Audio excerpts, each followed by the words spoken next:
नमस्कार दोस्तों, the result times में आपका स्वागत है। मैं एसपी शर्मा आपके सामने लेकर आया हूं कक्षा 10 का सोशल साइंस भारत में राष्ट्रवाद। इसके ऑब्जेक्टिव क्वेश्चन को हम लोग देखेंगे और इसके साथ साथ कुछ एक्स्ट्रा फैक्ट भी जानने का प्रयास करेंगे। तो चलिए आते हैं क्वेश्चन नंबर 1 पे। क्वेश्चन नंबर 1 है कि गांधी जी ने दांडी यात्रा किस तिथि को आरंभ की थी। गांधी जी ने दांडी यात्रा किस तिथि को आरंभ की थी। तो थोड़ा सा दांडी यात्रा के बारे में हम लोग एक्स्ट्रा फैक्ट जानते हैं। जैसे दांडी यात्रा जो है ये शुरू कैसे हुआ। दांडी यात्रा कहिए या सविनय अवज्ञा आंदोलन कहिए, सविनय अवज्ञा आंदोलन कहिए या नमक सत्याग्रह कहिए, ये तीनों बात क्या है, एक ही है।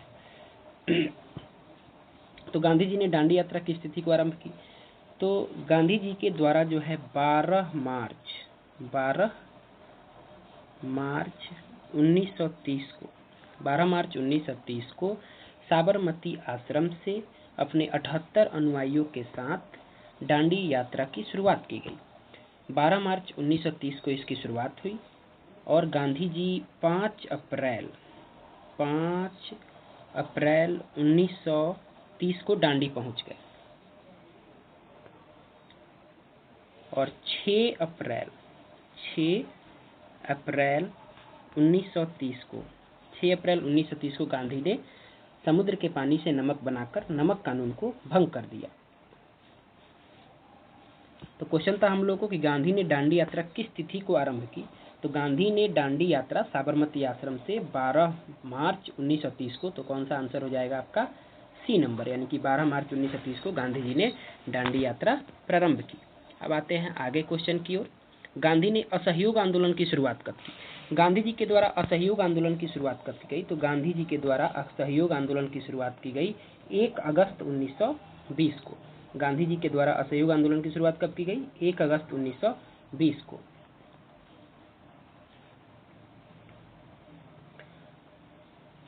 गांधी जी ने असहयोग आंदोलन की शुरुआत कब की। तो गांधी जी ने असहयोग आंदोलन की शुरुआत की 1 अगस्त 1920 को। असहयोग आंदोलन में क्या किया गया। तो असहयोग आंदोलन में जो है देशवासियों से जो है असहयोग की भावना बताने को कहा गया कि आप लोग जो है ज़्यादा से ज़्यादा असहयोग की भावना बताएं।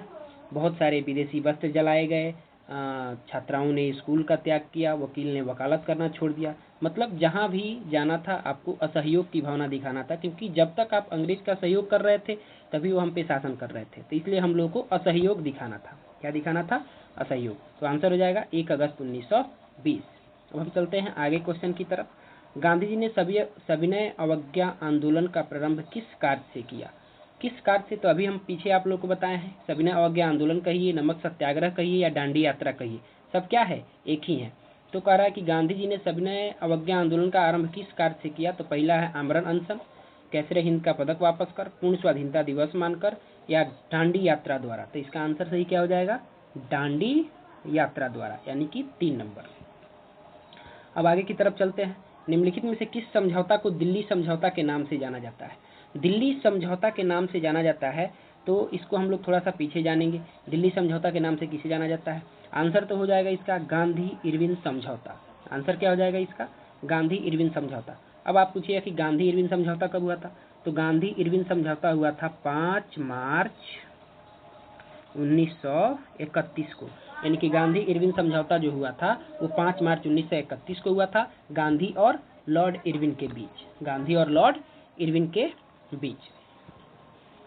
तो आपका आंसर हो जाएगा 4 का कौन सा, 4 का आपका आंसर हो जाएगा ए नंबर, यानी कि गांधी इरविन समझौता को हम लोग दिल्ली समझौता के नाम से भी जानते हैं। अब अगला क्वेश्चन आपका आता है 5 नंबर।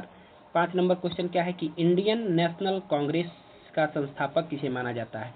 अब हम लोग आ जाते हैं कांग्रेस के बारे में थोड़ा सा जानते हैं। कह रहा है कि इंडियन नेशनल कांग्रेस का संस्थापक। तो अगर इसके संस्थापक की बात करी जाए तो संस्थापक इसके हो जाते हैं ए.ओ. ह्यूम। ए.ओ. ह्यूम का मतलब एलन ऑक्टेवियन ह्यूम, यानी कि इसके संस्थापक हो जाएंगे आपके एलन ऑक्टेवियन ह्यूम। अगर बात करें कि इंडियन नेशनल कांग्रेस के प्रथम अध्यक्ष कौन थे, तो इंडियन नेशनल कांग्रेस के प्रथम अध्यक्ष थे W.C. Banerjee. Indian national Congress के प्रथम अध्यक्ष कौन थे, W.C. Banerjee. Indian national Congress के प्रथम अध्यक्ष अगर पूछे तो क्या हो जाएगा, WC बनर्जी। संस्थापक पूछेगा तो क्या हो जाएगा, A.O. ह्यूम। जैसे आपका ऑप्शन नंबर इसमें कौन सा है, डी, यानी कि एवो ह्यूम। इनका फुल फॉर्म हो जाता है Allan Octavian Hume, Allan Octavian Hume.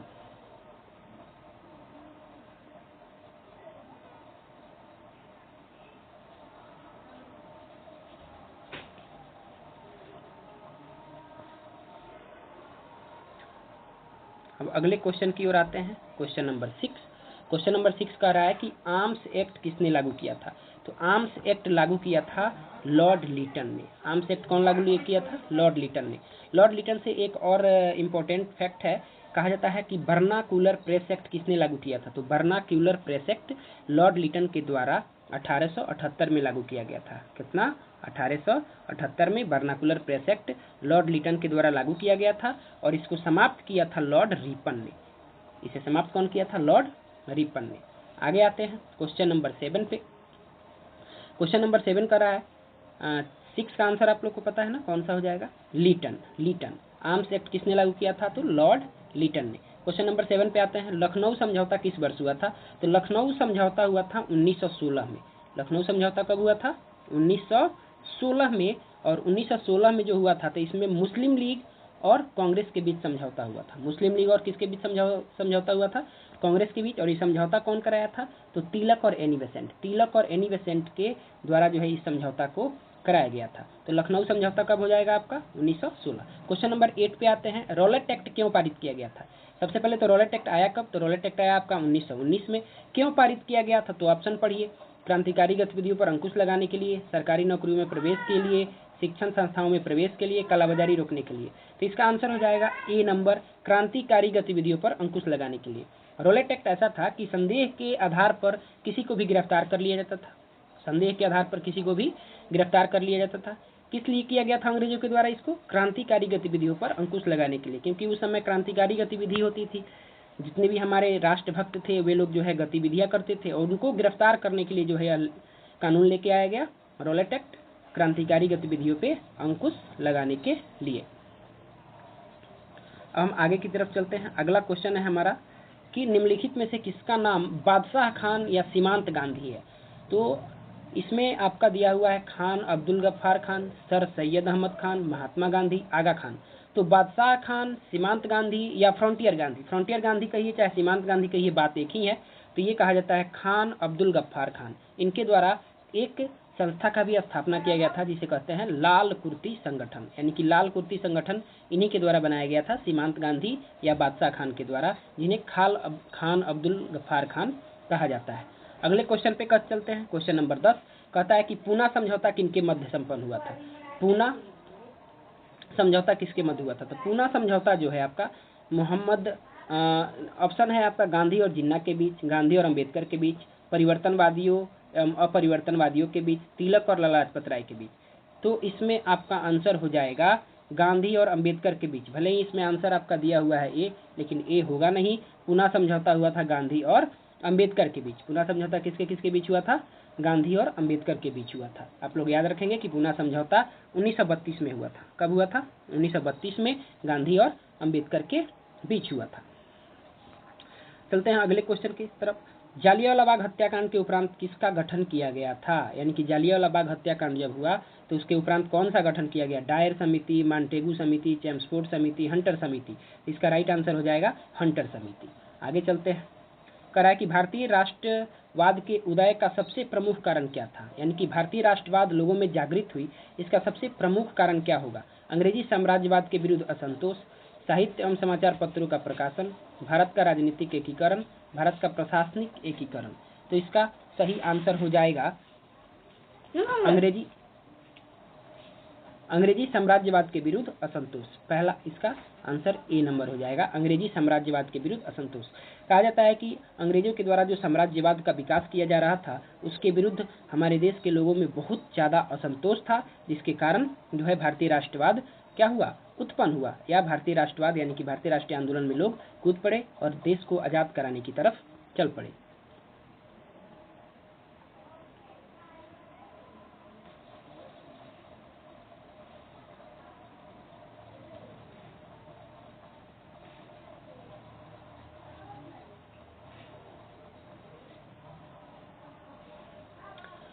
अब आते हैं क्वेश्चन नंबर 13 पे।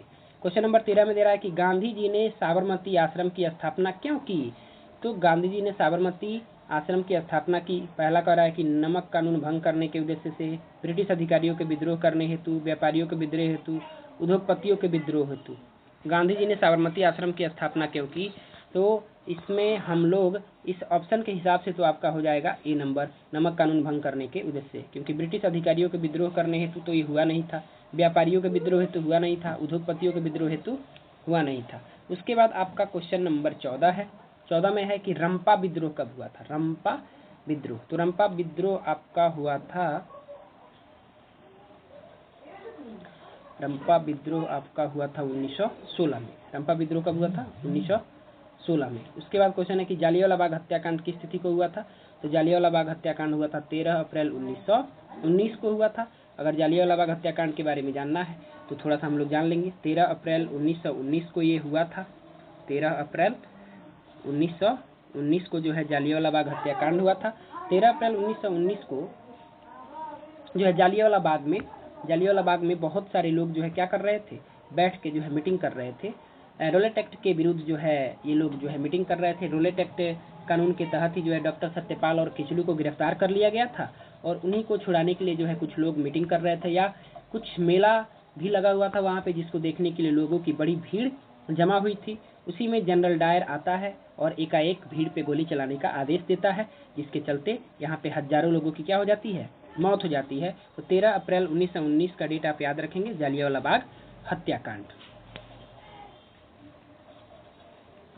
अगला क्वेश्चन है हम लोगों का कि 1911 में बंगाल विभाजन किसने वापस लिया। अब बंगाल विभाजन की बात आई है, तो बंगाल विभाजन हुआ कब था। तो बंगाल विभाजन हुआ था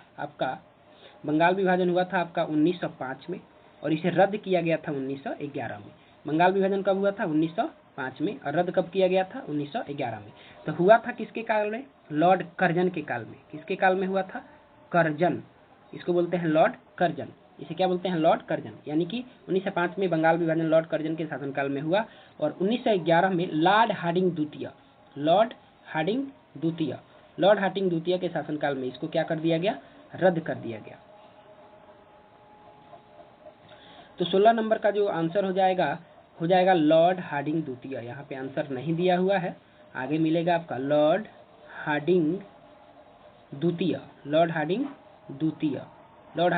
यानी कि जो बंगाल विभाजन वापस लिया गया वो लॉर्ड हार्डिंग द्वितीय के शासनकाल में वापस लिया गया। क्वेश्चन नंबर 16 तक हम लोग का हो गया है। अब हम लोग चलेंगे आगे की तरफ, क्वेश्चन नंबर 17 की तरफ चलेंगे हम लोग। क्वेश्चन नंबर 17 की तरफ चलेंगे।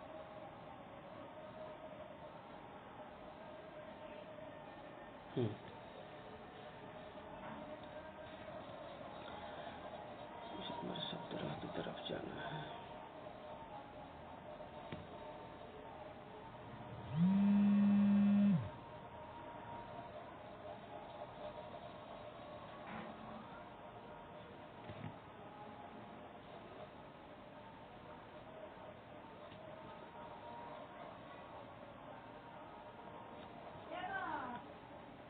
सोलह था कि 1911 में बंगाल विभाजन किसने वापस लिया। तो यहाँ पे आसान आप आंसर दे सकते हैं लॉर्ड हार्डिंग, इसमें द्वितीय नहीं दिया है, द्वितीय हो जाएगा। क्वेश्चन नंबर 17 है कि पूर्ण स्वराज्य की मांग का प्रस्ताव कांग्रेस के किस वार्षिक अधिवेशन में पारित हुआ। तो पूर्ण स्वराज्य का जो मांग है वो पारित हुआ था 1929 लाहौर अधिवेशन में। 18 में आएंगे बम्बई में कांग्रेस समाजवादी दल की स्थापना कब हुई। बम्बई में कांग्रेस समाजवादी दल की स्थापना कब हुई। तो इसका आंसर हो जाएगा 1934। इसका आंसर हो जाएगा आपका 1934। इसके बाद आगे आते हैं गदर पार्टी की स्थापना किसने की और कब की। गदर पार्टी की स्थापना किसने की और कब की। तो गदर पार्टी की स्थापना हुई थी 1913 में, और ये किया गया था लाला हरदयाल के द्वारा, यानी कि आंसर हो जाएगा इसका सी नंबर। 1913 में लाला हरदयाल और काशीराम के द्वारा जो है गदर पार्टी की स्थापना की गई थी। क्वेश्चन नंबर 20 पे आते हैं, राष्ट्रीय स्वयंसेवक संघ की स्थापना कब और किसने की। ये राष्ट्रीय स्वयंसेवक संघ जो है इसकी स्थापना की थी केबी हेडगेवार 1925। इसका आंसर हो जाएगा डॉक्टर केबी हेडगेवार 1925। अब आते हैं हम क्वेश्चन नंबर 21 पे।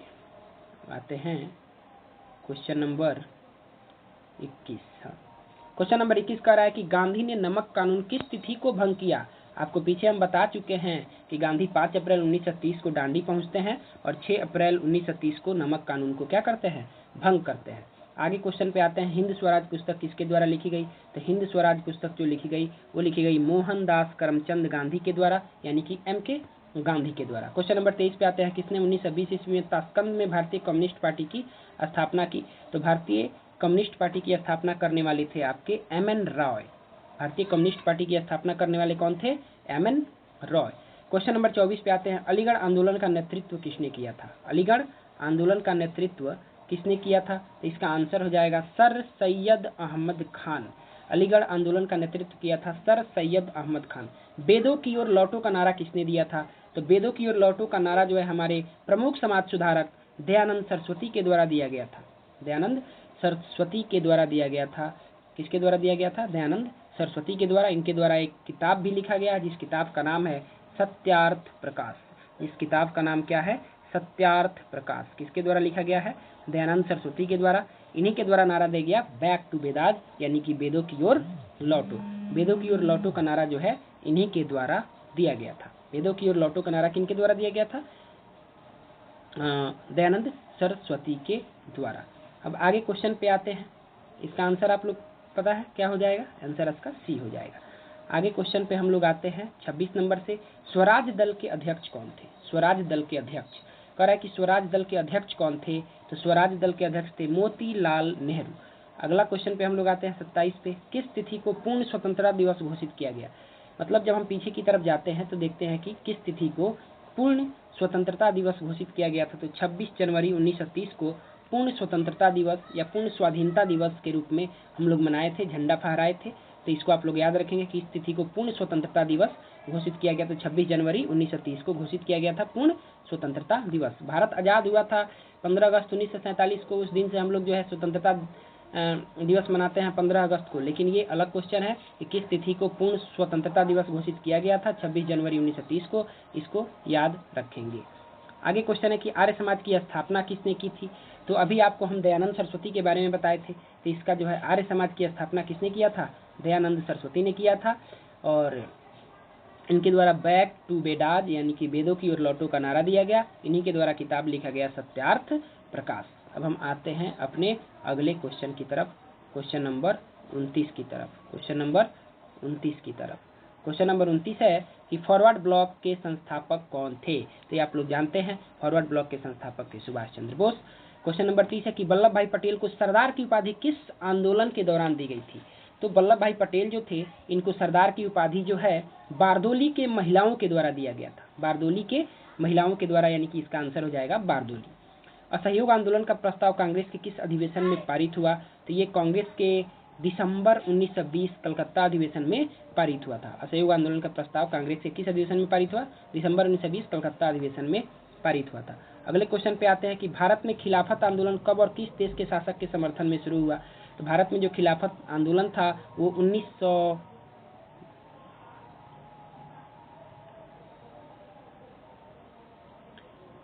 खिलाफत आंदोलन जो है 1920 में शुरू हुआ था। थोड़ा सा मिस्टेक है, ये तुर्की के किस देश के शासक के समर्थन में? तुर्की के शासक के समर्थन में हुआ था। यहाँ पे आप लोग 1920 कर लेंगे, इसका आंसर जो है 1920 होगा। थोड़ा सा टाइपिंग मिस्टेक है। 1920 तुर्की के शासन के समर्थन में जो है खिलाफत आंदोलन जो है शुरू किया गया था।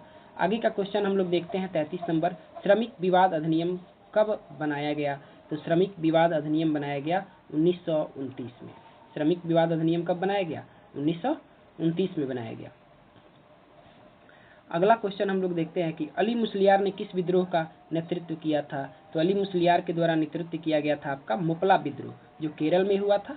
मुपला विद्रोह जो है 1921 में केरल में हुआ था, जिसका नेतृत्व कौन किया था? अली और मुस्लियार ने किया था। अली और मुस्लियार ने किया था। क्वेश्चन नंबर अगला हम लोग देखते हैं कि खलीफा पद की समाप्ति तुर्की में कब संपन्न की गई? तो ये भी एक इम्पोर्टेंट क्वेश्चन है जो पूछा जाता है। खलीफा पद की समाप्ति 1924 में की गई थी। खलीफा पद की समाप्ति तुर्की में कब संपन्न की गई? तो 1924 में मुस्तफा कमाल पाशा के शासन काल में। आगे आते हैं 36 नंबर क्वेश्चन पे, कहता है कि भारतीय कम्युनिस्ट पार्टी की स्थापना किसने की? तो भारतीय कम्युनिस्ट पार्टी की स्थापना करी थी M.N. रॉय ने। भारतीय कम्युनिस्ट पार्टी की स्थापना किसने करी थी? M.N. रॉय ने करी थी।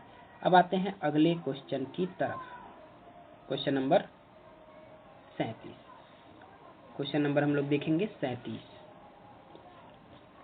कह रहा है कि दक्षिण अफ्रीका से गांधी जी किस वर्ष भारत वापस आए थे। ये इंपॉर्टेंट क्वेश्चन है। दक्षिण अफ्रीका से गांधी जी 1915 में भारत वापस आए थे और 1916 में साबरमती आश्रम की स्थापना करी थी। अगले क्वेश्चन पे चलते हैं कि गांधी ने किस गोलमेज सम्मेलन में भाग लिया। थोड़ा सा गोलमेज सम्मेलन हम लोग देख लेते हैं। गोलमेज सम्मेलन 3 हुआ है। एक हुआ है आपका 1930 में पहला, फिर हो गया 1931 में, फिर हो गया 1932 में। पहला गोलमेज सम्मेलन, दूसरा गोलमेज सम्मेलन और तीसरा गोलमेज सम्मेलन। पहला गोलमेज सम्मेलन में कांग्रेस ने भाग नहीं लिया। तीसरे गोलमेज सम्मेलन में भी कांग्रेस ने भाग नहीं लिया। कांग्रेस भाग लिया किस गोलमेज सम्मेलन में? दूसरे गोलमेज सम्मेलन में। और इसमें भाग कौन लिया? तो इसमें भाग लिए आपके महात्मा गांधी। इसमें भाग कौन लिए? महात्मा गांधी। तो कभी कभी क्वेश्चन पूछ लेता है कि प्रथम गोलमेज सम्मेलन कब हुआ था, तो 1930। दूसरा कब हुआ था? 1931। और तीसरा कब हुआ था? 1932। यानी कि पहला, दूसरा, तीसरा 1930, 1931 और 1932। आगे चलते हैं। कह रहा है कि गांधी ने किस गोलमेज सम्मेलन में भाग लिया, तो आंसर हो जाएगा द्वितीय। आंसर क्या हो जाएगा? द्वितीय, क्योंकि कांग्रेस की तरफ से गांधी जी द्वितीय गोलमेज सम्मेलन में भाग लिए थे। अगला क्वेश्चन है आपका कि साइमन आयोग किस वर्ष भारत आया। थोड़ा सा साइमन के बारे में भी जान लेते हैं। साइमन कमीशन का गठन 1927 में किया गया। 1927 में किया गया इंग्लैंड में। और साइमन भारत आया 1928 में, 3 फरवरी 1928 को। 3 फरवरी 1928 को साइमन जो है भारत आया। आगे चलते हैं। साइमन आयोग किस वर्ष भारत आया, तो साइमन आयोग आया था भारत में 3 फरवरी 1928 को। आगे चलते हैं। कांग्रेस समाजवादी दल की स्थापना किसने करी। अगला क्वेश्चन है आपका, कांग्रेस समाजवादी दल की स्थापना किसने करी नहीं है, किस वर्ष की गई। तो कांग्रेस समाजवादी दल की स्थापना जो है 1934 में की गई थी। अगला क्वेश्चन है कि गांधी जी को महात्मा की उपाधि किसने दी। गांधी जी को महात्मा की उपाधि किसने दी? Gopal Krishna Gokhale, Shrimati Annie Besant, Rabindranath Thakur, Abdul Kalam Azad. तो गांधी को महात्मा की उपाधि देने वाले थे रविन्द्रनाथ ठाकुर। अगला क्वेश्चन है कि सांप्रदायिक निर्णय की घोषणा किसने की थी। Lloyd George, Winston Churchill, MacDonald, Attlee. देखिए सांप्रदायिक पंचाट एक था, सांप्रदायिक पंचाट था जिसकी घोषणा जो है मैकडोनाल्ड के द्वारा किया गया था। इसकी घोषणा किसके द्वारा किया गया था? मैकडोनाल्ड के द्वारा किया गया था। अगला क्वेश्चन है आपका, 3 कठिया प्रणाली लागू हुआ था, किस पे लागू हुआ था। तो पहले आंसर जान लेते हैं। उद्योगपतियों पर, व्यापारियों पर, श्रमिकों पर, किसानों पर। तो 3 कठिया प्रणाली लागू हुआ था किसानों पर। अब ये 3 कठिया प्रणाली क्या था, तो इसके बारे में जानते हैं। 3 कठिया प्रणाली एक्चुअली ये जो नील प्रथा जो थी हमारे चंपारण में 3/20 यानी कि 20 भाग में 3 भाग पर जो है नील की खेती करनी होती थी जबरदस्ती। नील की खेती करनी होती थी जबरदस्ती। इसी को लेके गांधी जी कहाँ आए? चंपारण आए। और चंपारण में चंपारण सत्याग्रह किए 1917 में। तो यहाँ से जो है नील की खेती को समाप्त किया गया गांधी जी के प्रयासों से। और गांधी जी का ये पहला सफल सत्याग्रह भी था। यानी कि गांधी के द्वारा भारत में कोई किया गया पहला सत्याग्रह कौन था? चंपारण सत्याग्रह था। तो 3 कठिया प्रणाली किससे लागू हो जाएगी? किसानों से। इसे चंपारण सत्याग्रह से जोड़ के देख सकते हैं, नील विद्रोह से जोड़ के देख सकते हैं जो कि चंपारण में हुआ था। आगे आपका क्वेश्चन है 44 नंबर, ताना भगत आंदोलन किस आदिवासियों में हुआ था। ताना भगत आंदोलन, तो ये हो जाएगा आपका उरांव। ये हो जाएगा कौन सा? आपका उरांव। ताना भगत आंदोलन किन आदिवासियों में हुआ? तो उरांव में हुआ था। ताना भगत आंदोलन जो हुआ था वो उरांव में हुआ था। अब थोड़ा सा हम लोग आते हैं अपने अगले क्वेश्चन की तरफ। अगले क्वेश्चन की तरफ